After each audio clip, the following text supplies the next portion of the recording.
नमस्ते। Kalika TV HD हेरेर बसिरहनुभएका सम्पूर्ण विद्यार्थी भाइ बहिनीहरूलाई मेरो कक्षामा हार्दिक स्वागत गर्न चाहन्छु। विद्यार्थी भाइ बहिनीहरू, हिजो मैले थाङका निबन्धको शुद्धोच्चारण ससुर वाचन भन्ने पाठ त्यो भागमा मैले यहाँहरूलाई केही भनेको थिएँ र केही गृहकार्य पनि दिएको थिएँ। विद्यार्थी भाइ बहिनीहरूले पक्कै गर्नुभएको होला, किनकि यहाँहरूले त अभ्यास गर्नुभयो भने धेरै जानकारी हुन्छ। र आज मैले त्यसै गरी विद्यार्थी भाइ बहिनीहरूलाई थाङका निबन्धमै प्रवेश गरेको छु र थाङका निबन्धका आज शब्दार्थ, वाक्य प्रयोग र बोध भन्ने पाठ त्यो भाग चाहिँ पढाउन गइरहेको छु। आज धेरै हामीले जानकारी छैनौँ, हामी धेरै व्याख्यामा छैनौँ। आज चाहिँ हिजो हामी ससुर वाचन गऱ्यौँ, शुद्धोच्चारण गऱ्यौँ र आज हामी शब्दार्थ, वाक्य प्रयोग र बोध पाठ्यवस्तु लिएर यहाँहरूसँग उपस्थित भएको छु।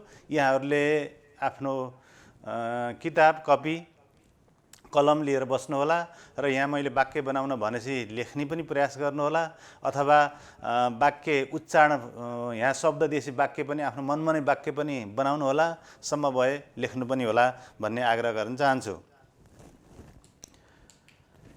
अब आजको विशिष्ट उद्देश्य छ भाइ बहिनीहरू, आजको विशिष्ट उद्देश्य आज हामीले यो पाठ पढ्दाखेरि कक्षाको अन्त्यमा तपाईहरू यति कुरामा सक्षम हुनुपर्छ। के कुरा जानिन्छ भन्दा तपाईँ यो आधी घण्टाको कक्षा सकेपछि तपाईहरूले पछि फर्केर हेर्दा मैले यो कुरा जानिनँ भनेर सोच्नुहोला। यदि आफूमा कमजोरी भयो भने फेरि पुनः फर्केर चाहिँ हेर्नुहोला। हामीले आज धेरै निबन्धमा भएका कठिन शब्दहरूको अर्थ बताउन आज चाहिँ तपाईहरू यो निबन्धमा भएका कठिन शब्दहरूको अर्थ बताउन सक्नुपर्छ। तपाईहरूले हिजो मैले शब्दार्थ कठिन शब्द टिप्पण गर्नुहोस् भनेको पनि थिएँ, पक्कै पनि टिप्पण गर्नुभएको होला। निबन्धमा भएका कठिन शब्दहरूको अर्थ बताउन सक्नुहुन्छ। त्यस्तै गरी निबन्धमा भएका शब्दहरूलाई वाक्य प्रयोग गर्न सक्नुहुन्छ, अर्थ बताउने र वाक्य प्रयोग गर्न सक्नुहुन्छ। यसले हामीलाई शब्द भण्डार पनि बढाएको हुन्छ, पाठमा प्रवेश गराएको हुन्छ, पाठका भएका कठिन शब्द उच्चारण गर्न सिकाएको हुन्छ। त्यसै गरी थाङका निबन्धबाट सोधिएका बोधात्मक प्रश्नहरूको उत्तर बताउन यहाँहरूले सक्नुहुनेछ। बोधार्थ प्रश्नहरूको उत्तर बताउन सक्नुहुन्छ, धेरै छैन।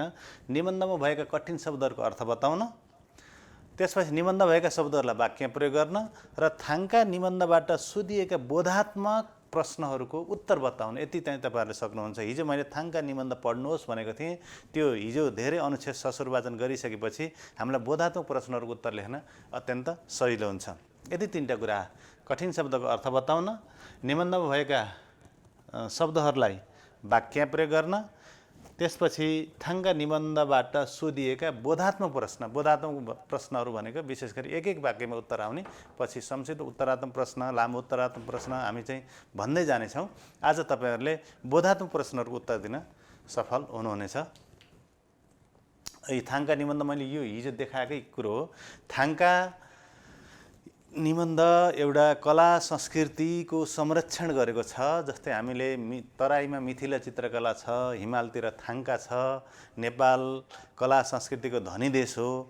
विभिन्न कला संस्कृतिको संयोजनबाट नै नेपाली संस्कृतिको निर्माण भएको छ। कला संस्कृति नेपाली धनी छ। यो थाङका निबन्धले पनि नेपालको कला संस्कृतिको विकास गर्नलाई महत्त्वपूर्ण योगदान दिएको छ। के दिएको छ त भन्ने कुरा यहाँहरूलाई मैले हिजो भनिसकेका थिएँ। यो थाङका निबन्धले कला संस्कृतिको संरक्षण गरेको छ। यसले थाङका निबन्धको त, थाङका कलाको त यसले संरक्षण गरेको नै छ विशेष, तर अरू कला संस्कृतिहरूले पनि गर्नुपर्छ अथवा यसको विकास गर्नुपर्छ भने उत्प्रेरणा जाहेर गरेको छ। यहाँ हिमालतिर थाङका देखिसकेपछि तराईका मान्छेहरूले पनि आफ्नो कला संस्कृतिको विकास गरेका हुन्छन्, पहाडतिरका मान्छेहरूले आफ्नो कला संस्कृतिको विकास गरेका हुन्छन्।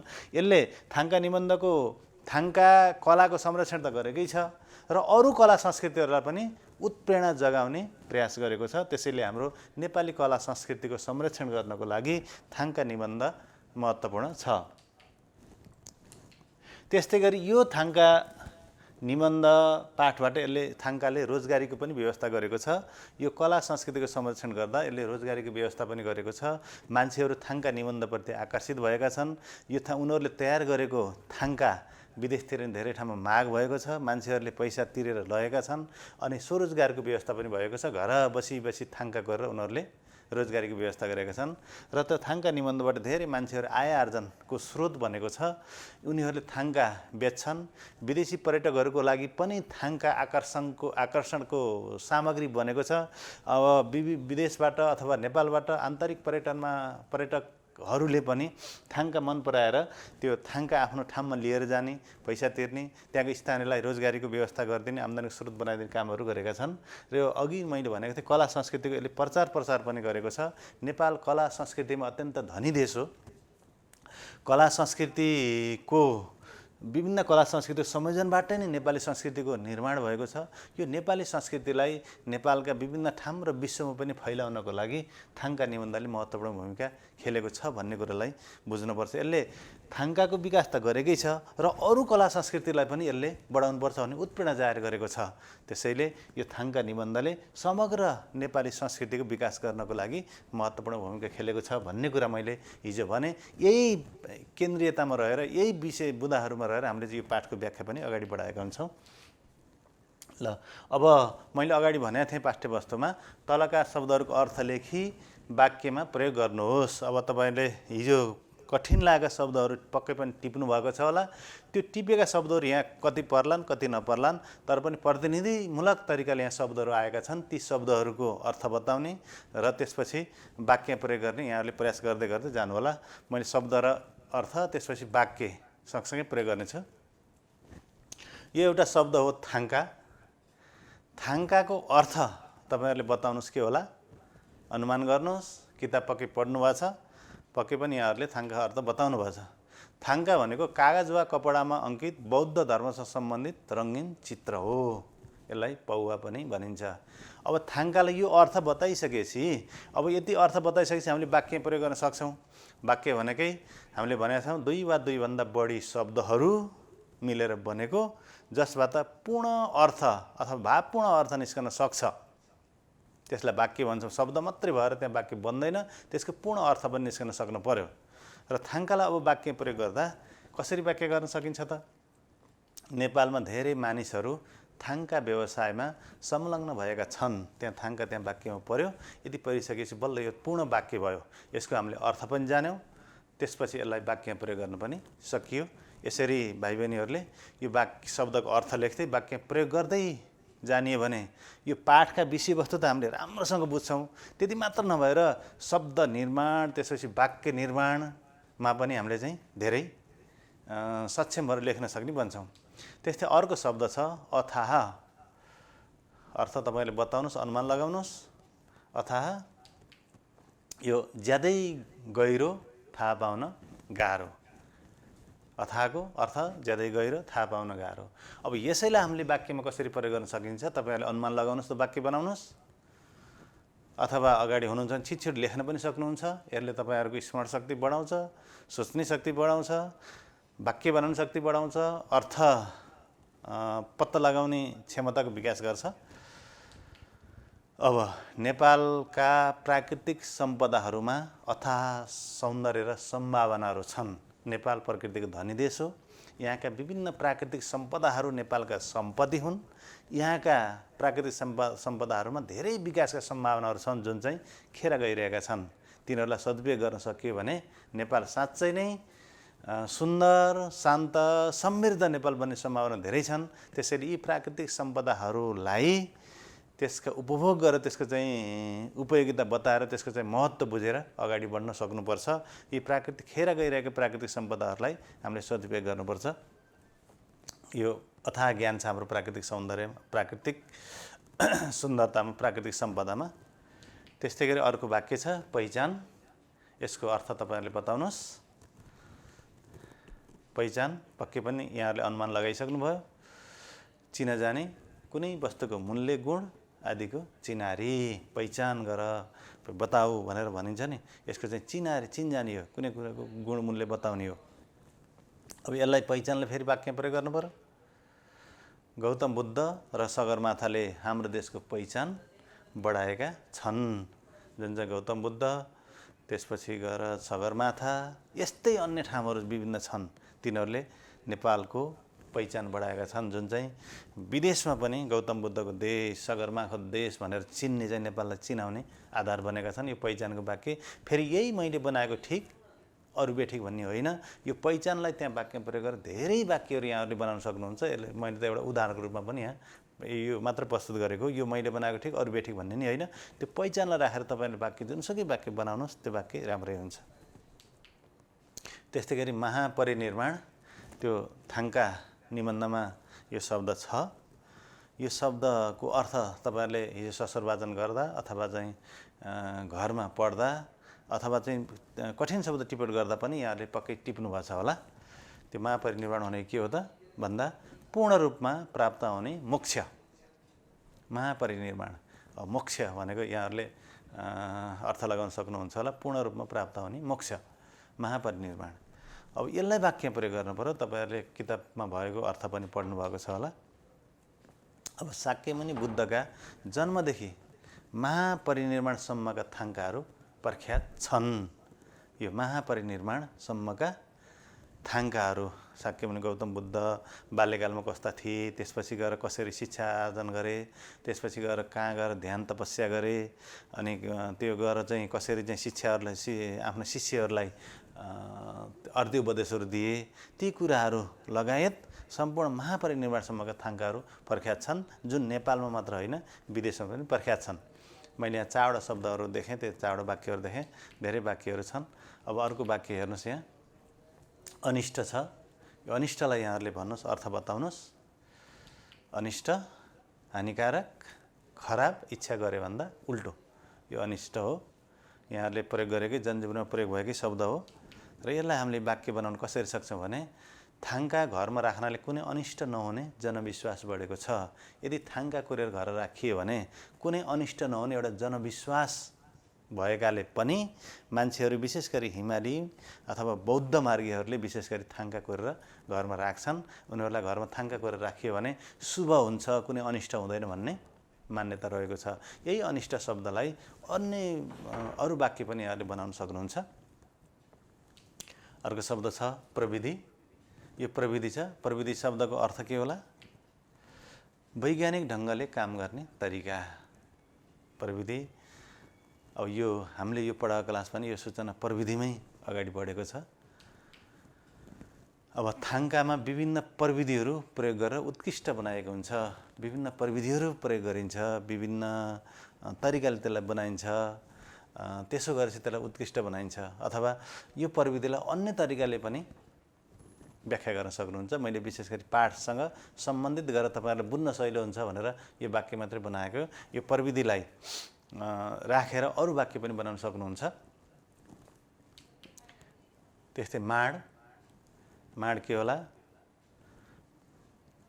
माडको अर्थ तपाईँले अनुमान लगाउनुहोस्। माड भनेको कुनै अन्न आदि पकाएर बनाएको लेदो अथवा खोले। हामीले भातको माड पनि भन्छौँ, भातमा माड बढी भयो माड काट्नुपर्छ पनि भन्छौँ। यो हाम्रो घर परिवारमा प्रयोग हुने यस्ता शब्दहरू हुन्। यो माडलाई वाक्य प्रयोग गर्नु पर्यो, तपाईँले सजिलै सक्नुहुन्छ। यो जनावरको छालामा कमेरो माटो पकाएर माड तयार गरिन्छ, जुन चाहिँ थाङ्का बनाउनको लागि जनावरको छाला उमालेर त्यसमा माटो पकाएर एउटा माड तयार गरिन्छ, जुन चाहिँ कपडामा दलिन्छ। त्यसपछि मात्र थाङ्का चित्र कोर्न चाहिँ तयार गरिन्छ, माड। त्यस्तै छ भाइ बहिनीहरू खाइबा। खाइबाको अर्थ तपाईँहरूले पक्कै जान्नुभएको छ होला, अनुमान लाउनुहोस्। अब यहाँ हेर्नुहोस्, खाइबा जान्ने मान्छे, विज्ञ, यो जुन चाहिँ थाङ्काको स्केच कोर्ने काम चाहिँ खाइबाले गरेका हुन्छन्। खाइबा भनेको थाङ्का सम्बन्धी अलिकति बढी जानेको व्यक्तिलाई भनिन्छ, जान्ने व्यक्ति विज्ञ। अब यसलाई वाक्य तपाईँहरूले खाइबालाई अरू तरिकाले बनाउन सक्नुहुन्छ। यहाँ मैले एउटा उदाहरणको रूपमा प्रस्तुत गरेको छु। थाङ्का बनाउने चित्रको स्केच गर्ने काम खाइबाले गरेका हुन्छन्। जुन चाहिँ थाङ्का बनाउने चित्रको स्केच गर्ने काम चाहिँ खाइबाले गरेका हुन्छन्। खाइबा भनेको जान्ने मान्छे हुन्। त्यस्तै भाइ बहिनीहरू अर्को शब्द छ मौलिक। मौलिक शब्द के होला? यहाँहरूले मौलिक शब्दको अर्थ मुख्य, नवीन, अरूको आधार नलिएको। नेपाल मौलिक संस्कृति हो। हाम्रा आफ्नै मौलिक संस्कृतिहरू छन्, कुनै आयातित संस्कृति छैनन्। परापूर्व कालदेखि हाम्रा पुर्खाहरूले चलाएको संस्कृति हामीले मानिँदै आएको छ। यो मौलिक भनेको मुख्य नवीन, अरूको आधार नलिएको। त्यसपछि यसलाई वाक्य बनाउनुहोस्। थाङका चित्रमा नेपालका मौलिक विषयवस्तु समावेश गरिएका हुन्छन्। यहाँको बुद्ध, यहाँका पहाड, यहाँको चाहिँ हिमाल, यहाँका खोलानाला, यहाँका मठ मन्दिर, यहाँका चाहिँ विकासक्रम, धार्मिक सम्पदाहरू, यी सबै थाङकामा तयार भएका हुन्छन्। र त्यही भएर यो थाङकाले विशेष गरी हाम्रो मौलिक संस्कृतिलाई प्रोत्साहन गर्न पनि सहयोग पुर्याएको छ। अब यो मौलिक शब्दको अन्य तरिकाले पनि यहाँहरूले अर्थ बताउन सक्नुहुन्छ।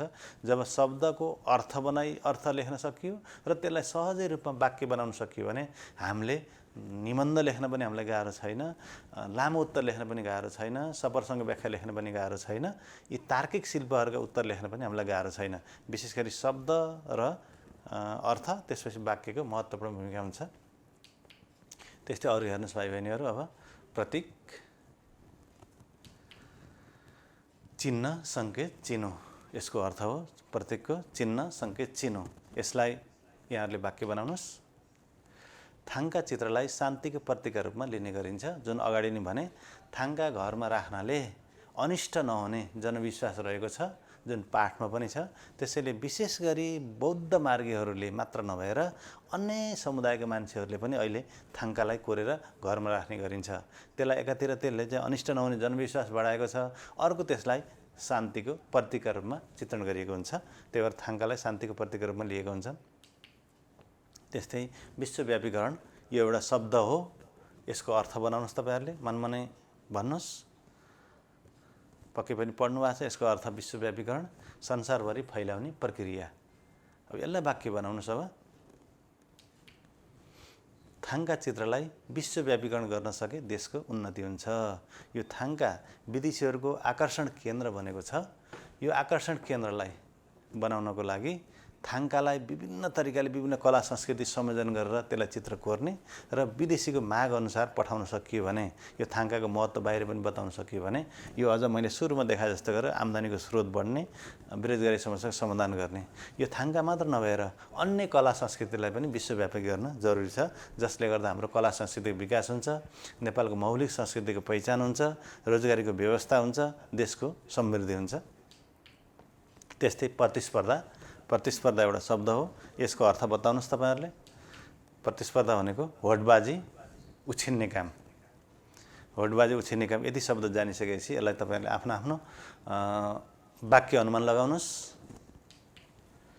अब थाङकाले विश्व बजारमा पनि प्रतिस्पर्धा गरेको छ। यो थाङकाले विश्व बजारमा प्रतिस्पर्धा गरिरहेको छ भनेको अन्य देशका सामग्री जस्तै नेपाली थाङका सामग्रीले पनि विश्व बजारमा प्रतिस्पर्धा गरिरहेको छ। अहिले थाङकाको माग नेपालमा मात्र नभएर अन्तर्राष्ट्रिय स्तरमा पनि बढिरहेको छ।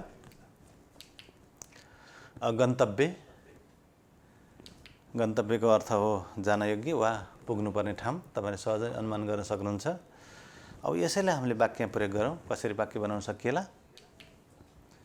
थाङका चित्रले नेपाललाई पर्यटकीय गन्तव्य बनाएको छ। यहाँ आउने पर्यटकहरूले अथवा हिमालतिर घुम्न जाने पर्यटकहरूले अथवा लुम्बिनी जाने पर्यटकहरूले पनि अहिले थाङकाको माग गरिरहेको अवस्था हो। यो थाङका चित्रले नेपाललाई पर्यटकीय गन्तव्य स्थल बनाएको छ। त्यसैले थाङकाको महत्त्वपूर्ण भूमिका छ। भाइ बहिनीहरू, मैले शब्द र अर्थ अनि वाक्यलाई यहाँ पुर्याएँ तपाईँहरूलाई। यदि तपाईँहरूले अब यसलाई चाहिँ शब्द लेख्नुहोस्, अर्थ लेख्नुहोस्, त्यसलाई वाक्यमा प्रयोग गर्नुहोस्। यसले शब्द भण्डारको पनि विकास गर्छ, वाक्य निर्माणको पनि विकास गर्छ। यदि हामीले शब्दको अर्थ भनेर सरल वाक्य लेख्न सक्छौँ भने हामीलाई न त निबन्ध लेख्न गाह्रो हुन्छ, न त विवेचना लेख्न गाह्रो हुन्छ, न त सप्रसङ्ग लेख्न गाह्रो हुन्छ, न अनुच्छेद लेख्न गाह्रो हुन्छ, न चिठी लेख्न गाह्रो हुन्छ, न मनोमत लेख्न गाह्रो हुन्छ, न संवाद लेख्न गाह्रो हुन्छ। सरल हामीले सक्छौँ। र सुरुमा समस्या हो वाक्य निर्माण। भावपूर्ण कसिला वाक्य निर्माण गर्दै गयो भने हामीलाई अत्यन्त अध्ययन गर्न सजिलो हुन्छ। यसको लागि यहाँहरूले मैले सुरुमा भनेको थिएँ, त्यो ससुर वाचन र मौन वाचन महत्त्वपूर्ण कुरो हो। जब हामीले पढेर त्यसलाई ज्ञान लिएर त्यसका कुराहरू रस लिन सकिएन भने फेरि हामीले ओहो मैले सकिनँ भन्ने मात्रै हुन्छ। तर हामी जति अध्ययन गर्छौँ, जति पढिन्छ, जति नयाँ नयाँ शब्द देखिन्छ, अनि हामीलाई नयाँ नयाँ विषयहरूको ज्ञान हुन्छ, नयाँ नयाँ वाक्य निर्माण गर्न अग्रसरता देखाएको हुन्छ। त्यसैले अलिकति अध्ययनशील हुनुपर्ने जरुरी छ। कतिपय विद्यार्थी भाइ बहिनीहरू पढ्न चाहिँ धेरै अल्छी गर्नुहुन्छ, तर त्यो अल्छी नगर्नुहोस्। जति हामीले ससुर वाचन र मौन वाचन गरिन्छ अनि हाम्रो स्मरण शक्ति त्यति नै बढिरहेको हुन्छ। अनि त्यहाँका कुराहरू टिपोट गरिन्छ, आफूले अर्थ लेख्न र वाक्य बनाउन सकिन्छ, अनि हाम्रो स्मरण शक्ति बढ्छ, पढाइप्रति पनि रुचि जाग्छ। अनि त्यो रुचिले के गरिन्छ भने अहिले कतिपय भाइ बहिनीहरूलाई त निबन्ध लेख्न गाह्रो हुन्छ, लामो उत्तर लेख्न त लेख्दिनँ, सफरसँगै व्याख्या नपरेनी हुन्थ्यो, यस्ताहरू कुरा आइरहनु हुन्छ। तपाईँहरू यो कुरा अल्झिरहनु पर्दैन। त्यसैले गर्दा भाइ बहिनीहरूलाई के विनम्र अनुरोध गर्छु भने तपाईँहरूले आफ्नो पाठहरू दुईचोटि, तीनचोटि, चारचोटि पढ्नुहोस्, ससुर वाचन गर्नुहोस्, मौन पठन गर्नुहोस्, अनि त्यहाँका शब्दहरू टिपोट गर्नुहोस्, अनि त्यहाँका शब्दलाई वाक्य पनि बनाउन सक्नुभयो भने त तपाईँहरू कुनै पनि पाठ सजिलो तरिकाले व्याख्या गर्न, त्यसको चाहिँ सारांश बताउन सजिलै सक्नुहुन्छ। शब्द अर्थ मैले यति कुरा भने। अब म अघिको पाठ्यवस्तु बोधतिर जाँदैछु। बोध भनेको त्यहाँ पढिसकेपछि लिने एउटा संक्षिप्त एउटा ज्ञान हो, त्यहाँ भएका कुराहरू विषयवस्तु छोटो उत्तर हो। पाठ बुझ्नुभयो कि बुझ्नु भएन भनेर यसले मापन गरिरहेको हुन्छ। यो संक्षिप्त उत्तर होइन, यो चाहिँ लामो उत्तर पनि होइन, विशेष गरी एक वाक्यको उत्तर हो, बोधात्मक प्रश्नको उत्तर। यो पाठ पढिसकेपछि सठिक उत्तर आएको छैन भन्ने उद्देश्यले यी क्वेसनहरू तयार गर्न सकिन्छ। अब थाङ्का भन्नाले के बुझिन्छ? यो पाठ पढ्नु भएको छ, ल अब भन्नुहोस् त थाङ्का भन्नाले के बुझिन्छ? अब हेर्नुहोस्, थाङ्का भन्नाले कपडा वा कागजमा लेखेको चित्र भन्ने बुझिन्छ। यो थाङ्का भनेको यही हो, पौवा हो, थाङ्का हो। यति मात्र, अहिले यति मात्र बुझ्ने। यो यदि त थाङ्का पाठ नपढिकन कसैले पढिएन भने थाङ्का भनेको के हो यो जान्न सकिन्छ त? सकिन्न। यो एक वाक्यले पनि धेरै कुराहरूको अर्थ राखेको हुन्छ, अरू कुरा व्याख्या गर्न सजिलो हुन्छ। थाङ्का भन्नाले के बुझिन्छ भनेर कसैले सोधिहाल्यो भने थाङ्का भन्नाले कपडा वा कागजमाथि लेखेको चित्र भन्ने बुझिन्छ। अब यति बुझिसकेपछि कपडा कागजमा कसरी तयार हुन्छ, जनावरको छाला काँडा कसरी उमालिन्छ, माटो कसरी मिसाइन्छ, त्यसपछि अरू कुराहरू आफै जान्दै जान्दै आइन्छ। अर्को प्रश्न छ, थाङ्कामा के कस्ता चित्र समावेश गरिएका हुन्छन्? अब थाङ्कामा यहाँहरूले पढ्नु भएको छ पाठ, जसले ससुर वाचन गर्नुभएको छ, जसले चाहिँ मौन वाचन गर्नुभएको छ, जसले एक दुईचोटि पाठ पढ्नु भएको छ, उहाँहरूलाई त्यो सजिलो छ।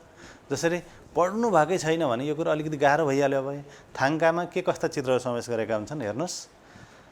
थाङ्कामा देवता, रुख, नदी, पहाड लगायत जीवजन्तुका चित्रहरू समावेश गरेका हुन्छन्। यो प्रकृतिका चित्रहरू समावेश गरेका हुन्छन्। अब तपाईँले पाठ पढ्नु भएको छ भने यो सजिलै जान्नुभयो। यदि पाठ पढ्नु भएको छ भने यही कुरा गाह्रो हुन्छ।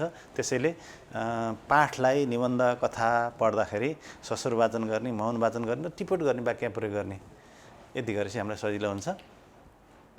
भाइ बहिनीहरू, थाङ्काप्रति कस्तो जनविश्वास रहेको पाइन्छ? अगाडि वाक्यमा पनि मैले भनेको थिएँ एउटा वाक्यमा चाहिँ यो थाङ्का कस्तो जनविश्वास छ त? यदि पाठ पढ्नु भएको छ भने तपाईँलाई थाहा भयो। यदि पढ्नु भएको छैन भने यो त काँड हो, के हो, नौलो जस्तो लाग्छ। पक्कै पनि तपाईँले पढ्नु भएको छ, यो वाक्य सहजै लेख्न सक्नुहुन्छ। थाङ्का घरमा राख्दा अनिष्ट नहुने, मनोकामना पुरा हुने, शान्ति कायम हुने र कुनै रोग व्याधि र भूत प्रेतको बास नहुने जनविश्वास रहेको छ। एउटा जनविश्वास रहेको छ, त्यसैले थाङ्काप्रति मान्छेहरू आकर्षित भएका छन्। यी कुराहरू पनि तपाईँहरूले पढ्नुभयो, ससुर वाचन गर्नुभयो, मौन पाठन गर्नुभयो भने यो सजिलै सकिन्छ। अब भाइ बहिनीहरू अर्को छ, सरेस भनेको के हो? सरेस भनेको के हो? सरेस भनेको जनावरको छाला पानीमा उमालेर बनाएको चिप्लो झोल हो। तपाईँले सरेस तयार गरिन्छ भने अगाडि वाक्य शब्दमा पनि थियो, त्यसलाई तपाईँले वाक्य बनाउनु भयो।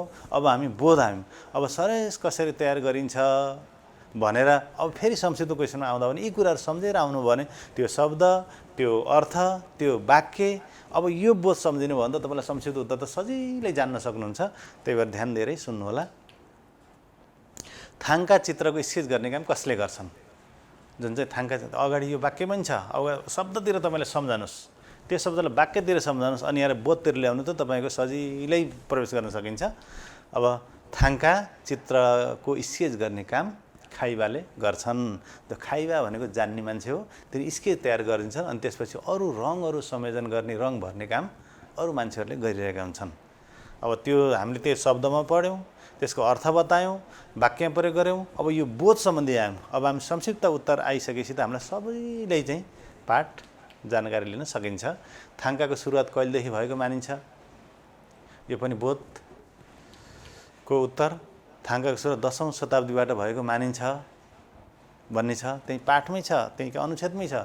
त्यो हामीले पढेपछि यो थाहा पाइन्छ। यदि पढिएन भने यो थाहा हुँदैन, के हो जस्तो हुन्छ। त्यसरी भाइ बहिनीहरू थाङ्कालाई के को प्रतीक मानिन्छ? जुन चाहिँ प्रतीक भन्ने हामीले शब्द थियो त्यसको हामीले वाक्य पनि बनायौँ, अर्थ पनि लेख्यौँ। अब यहाँ थाङ्काको बोधको उत्तर दिँदैछौँ। अब तपाईँले पक्कै पनि सजिलै अनुमान लगाइसक्नुभयो। थाङ्कालाई बौद्ध मार्गीहरूको लागि आस्थाको प्रतीक र शान्ति प्रेमीहरूका लागि शान्तिको प्रतीक मानिन्छ। जुन चाहिँ बौद्ध मार्गीहरूले त्यसलाई आस्थाको प्रतीक लिएका हुन्छन् भने शान्ति प्रेमीहरूले त्यसलाई शान्तिको प्रतीक लिएका हुन्छन्। त्यही भएर थाङ्का घरमा राख्दा रोग व्याधि अनिष्ट नहुने एकातिर जनविश्वास मानिन्छ भने घरमा शान्ति कायम हुने विश्वास पनि मानिन्छ। त्यसैले यो थाङ्कालाई आस्था र शान्तिको प्रतीकको रूपमा चित्रण गरिएको हुन्छ। त्यस्तै भाइ बहिनीहरू अर्को उत्तर छ। अर्को प्रश्न छ नेपाल किन पर्यटकहरूको रोजाइ परेको देश हो भन्ने एउटा प्रश्न छ। त्यसको उत्तर पनि त्यही पाठमा छ। नेपाल किन पर्यटकहरूको रोजाइ परेको देश हो त? यति अनेकौँ सहजै अनुमान पनि तपाईँहरू लगाउन सक्नुपर्छ। नेपाल कला संस्कृतिको देश हो। यहाँका पहाड पर्वत पर्यटकीय स्थलहरू छन्। त्यसले गर्दा कला संस्कृतिको रोजाइ परेको देश, पर्यटकहरू रोजाइ परेको देश हो। भाषिक विविधता, सांस्कृतिक विविधता र मौलिक कलाकृति भएको देश हुनाले नेपाल पर्यटकको लागि रोजाइ भएको हो। यहाँ थाङ्का छन्, यहाँ मिथिला चित्रकला छन्, अन्य मौलिक संस्कृतिहरू छन्। त्यसपछि यहाँ मान्छेहरू पर्यटकहरूको लागि रोजाइ परेको देश हो। भाइ बहिनीहरू, हाम्रा मौलिक सम्पदाहरू किन सङ्कटमा परेका छन् त? हाम्रा सम्पदाहरू किन प्रचार हुन सकेका छैनन्? त्यो पाठमा छ। विश्वव्यापीकरणको बढ्दो प्रभावसँगै आयातित उत्पादनहरूको बढ्दो प्रयोगले हाम्रा मौलिक उत्पादनहरू सङ्कटमा पर्दै गएका छन्।